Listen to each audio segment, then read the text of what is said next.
Halo semua, jadi sekarang gue mau berangkat untuk membeli produk yang mungkin sekarang lagi diboykot kali ya. Masih diboykot atau nggak tahu lah.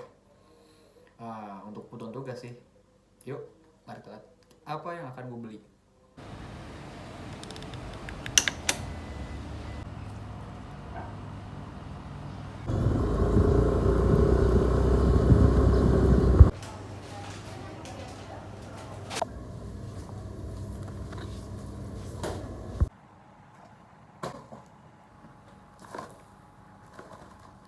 Nah, ini dia.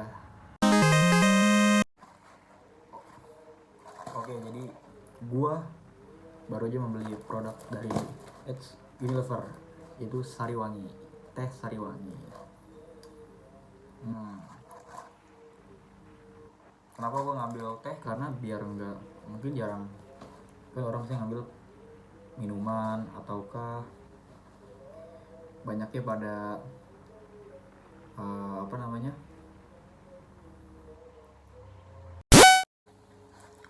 oke, kenapa gue ngambil Sariwangi? Karena biar beda aja dari yang lain. Karena kan pasti biasanya banyaknya pada ngambilnya ya ciki atau enggak minuman ya kan.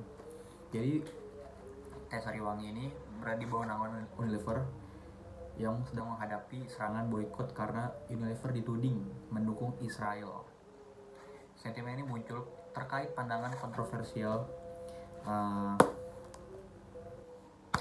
kontroversial yang sekarang lagi marak, yaitu konflik antara Israel dan Palestina yang menyebabkan sebagian masyarakat Indonesia menghindari produk-produk Unilever sebagai bentuk dukungan terhadap Palestina. Ya, jadi ini alasan diboykotnya mungkin karena dukungan terhadap Israel. Unilever masuk dalam daftar boykot karena diduga mendukung Israel, seperti yang tertulis dalam situs boykot The Witness dan selaras dengan seruan gerakan boykot. Dampak boykot dari produk Sariwangi ini ya penurunan nilai saham. Saham Unilever sempat mengalami penurunan hingga 46,26 dolar Amerika Serikat pada Oktober lalu. Jadi pencarian produk alternatif banyak. Konsumen mencari produk alternatif yang tidak terkaitan dengan negara Israel itulah. Masyarakat Indonesia aktif membagikan daftar produk boykot Unilever di media sosial, termasuk teh Sariwangi. Ini dia nih yang gua beli. Jadi sebagai seorang manajer produk Sariwangi, pastinya jika ingin menghadapi serangan boykot tuh agak susah ya.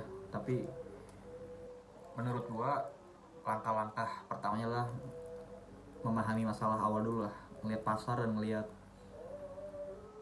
reaksi dari media-media gimana kan. Oke, jadi yang pertama itu mungkin kita harus identifikasi dan komunikasi secara terbuka, menyusun strategi, jujur kepada publik, memberikan kualifikasi melalui pernyataan resmi, konferensi pers, atau melalui media sosial. Nah, yang kedua, minta maaf jika perlu minta maaf. Dan sorry guys, tadi ada gangguan lagi sedikit. Jadi yang berikutnya adalah membangun aliansi dengan pihak eksternal, yaitu bekerja sama dengan organisasi non pemerintahan atau lembaga pemerhati isu sosial dan juga lingkungan.